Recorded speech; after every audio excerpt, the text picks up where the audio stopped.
Hello friends, trawling ഒക്കെ കഴിഞ്ഞ് അച്ഛൻ കൊണ്ടുവന്ന മീനുകളാണ് ഇത്. അപ്പോൾ ഇത് കുറച്ച് അധികം ഉള്ളത് തന്നെ പകുതി ഭാഗം നമ്മൾ ഉപ്പിലിട്ട് വെച്ചിട്ട് ഇവിടെ ഇടക്കിടക്ക് ഇങ്ങനെ ഉപ്പിലിടുന്ന പതിവ് ഉണ്ട് കേട്ടോ.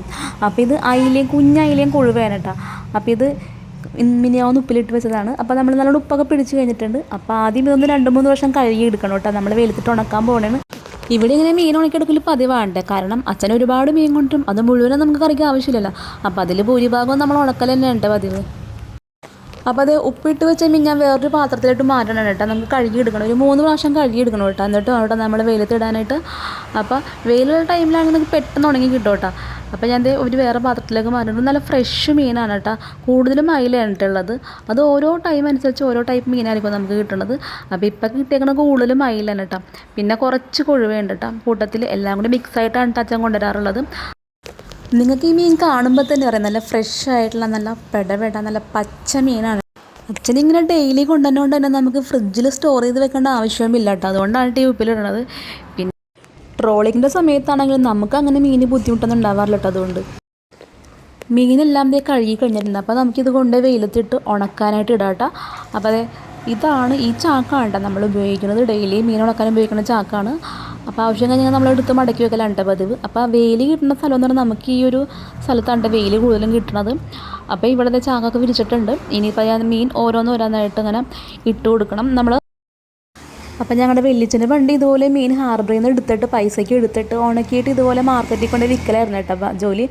അപ്പോൾ ഈ കാണുന്ന ഈ വഴിയുടെ 2 സൈഡിലെ മതിലുള്ള വേർതിരിവും കാര്യങ്ങളൊന്നും ഇല്ലായിരുന്നു കേട്ടോ. അപ്പോൾ അത് പറമ്പായിട്ട് ഒഴിഞ്ഞ് കിടക്കണമായിരുന്നു കേട്ടോ ഫുള്ള്. അപ്പോൾ അവിടെ വലിയ ചാക്കൊക്കെ ഇട്ടിട്ട് ഉണക്കി എടുക്കലാണ് കേട്ടോ. അപ്പോൾ അത് വെല്ലിച്ചൻ അത് 3-4 കൊട്ട വലിയ കൊട്ട മീനൊക്കെ ഇരിക്കും കേട്ടോ. എന്നിട്ട് അത് ഉപ്പിലിട്ട് വയ്ക്കുമ്പോഴത്തേക്കും വലിയ വലിയ അയിലകളും കുട്ടൻ മീനൊക്കെ ആണെങ്കിൽ നടുവന്ന് കീറോട്ടെ കീറിയിട്ട് അതിൻ്റെ ഉള്ളിലാണ് ഉപ്പിങ്ങനെ പൊത്തി വെച്ചിട്ട് ഓരോന്നിൻ്റെ മുകളിൽ ഓരോന്നായിട്ട് ഇങ്ങനെ അടക്കി വെക്കുന്നത്. വലിയൊരു അലുമിനിയത്തിൻ്റെ തകലുണ്ടായിരുന്നു, അതിനകത്താണ് അടക്കി വെക്കുന്നത്. അപ്പോൾ ആ ടൈമിൽ മീൻ ഇങ്ങനെ ഇട്ടിട്ട് കാക്കേനെ ഓടിക്കാൻ വേണ്ടിയിട്ട് ക്യാബിൽ തന്നിട്ട് സംഭവമുണ്ട്. അതും കൈ തന്നിട്ട് വലിയ ഞങ്ങൾ അവിടെ ഇരുത്തുവരുന്നിട്ടാ. എന്നിട്ട് കാക്ക വരുമ്പോൾ അതിൻ്റെ ഇടയിൽ കല്ല് വെച്ചിട്ട് ക്യാബിലിറ്റ് കൊണ്ട് ഇങ്ങനെ വലിഞ്ഞടിക്കുമ്പോഴത്തേക്കും അടിക്കും. അത് ക്യാബിലിറ്റ് കാണുമ്പോൾ തന്നെ കാക്ക ഓടുവരുന്നിട്ടാ. അങ്ങനെയൊക്കെയായിരുന്നു പണി. അപ്പോൾ അത് ഞങ്ങളുടെ മീൻ ഫുള്ള് ഇട്ട് കഴിഞ്ഞിട്ടുണ്ട്. ഇടയ്ക്കിടയ്ക്ക് ഇങ്ങനെ വെയിൽ മാറും കേട്ടോ. വെയിൽ മാറുമ്പോഴത്തേക്കും നമ്മൾ അവിടെ നിന്ന് കുറച്ച് ചാക്ക് നീക്കി വലിച്ചു കൊടുക്കണം കേട്ടോ. അപ്പോൾ അതേ മീൻ അത്യാവശ്യം ഉണങ്ങിയിട്ടുണ്ട്. ഒരു സൈഡൊന്നും ഉണങ്ങി വന്നിട്ടുണ്ട്. അപ്പോൾ ഇതെല്ലാം മറിച്ചിട്ട് കൊടുക്കണം കേട്ടോ. എന്നാലാണ് അതിൻ്റെ അപ്പുറത്തെ വശം ഉണങ്ങി കിട്ടുള്ളൂ. അപ്പോൾ ഓരോന്നായിട്ട് ഇങ്ങനെ മറിച്ചിട്ട് കൊടുക്കണം. അപ്പോഴാണ് ഞാൻ ഓർത്തത് നല്ല വെയിലുണ്ട് കേട്ടോ. സൂര്യൻ തലക്കും മുകളിൽ തന്നെ ഇങ്ങനെ ആഞ്ഞടിച്ചുകൊണ്ടിരിക്കുന്നത്. അപ്പോൾ ഞാൻ പോയിട്ട് തോർത്തൊക്കെ എടുത്തുകൊണ്ട് വന്ന് തലയിൽ ഇട്ടിട്ടതേ മീൻ ഇങ്ങനെ മറിച്ചിട്ടുകൊണ്ടിരിക്കണം കേട്ടോ. എല്ലാം നല്ലോണം മറിച്ച് തരണം കേട്ടോ. നല്ല പപ്പടം പോലെ ഉണ്ടെങ്കിൽ കിട്ടും കേട്ടോ നല്ല വെയിലുണ്ടെങ്കിൽ.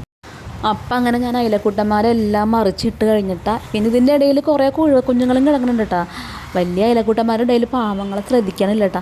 അപ്പോൾ കൊഴുവ നല്ല ടേസ്റ്റാണ് ഉണ്ടെങ്കിൽ കഴിഞ്ഞിട്ടുണ്ടെങ്കിൽ. ഇതുപോലെ തന്നെ കൊഴുവ മാത്രം ചില സമയത്ത് നമുക്ക് കൊഴുവ മാത്രം നങ്ക് മാത്രം അങ്ങനെ കിട്ടും കേട്ടോ. വെയിൽ കുറവുള്ള ടൈമിലാണെങ്കിൽ നമ്മൾ 2 ദിവസം കൂടി ഇട്ട് ഉണക്കി എടുത്താലാണ് നല്ലോണം ഉണങ്ങി കിട്ടുള്ളൂ. അപ്പോൾ ഇന്നത്തെ വെയിലൊക്കെ ഏകദേശം മങ്ങിത്തുടങ്ങി. നമ്മുടെ അയിലകൾ കുറച്ച് ഉണങ്ങി കിട്ടിയിട്ടുണ്ട്, കംപ്ലീറ്റ് ഉണങ്ങിയിട്ടില്ല. അപ്പോൾ അങ്ങനെ അച്ഛൻ വന്ന് മീനൊക്കെ എടുത്ത് വെച്ചിട്ടാ.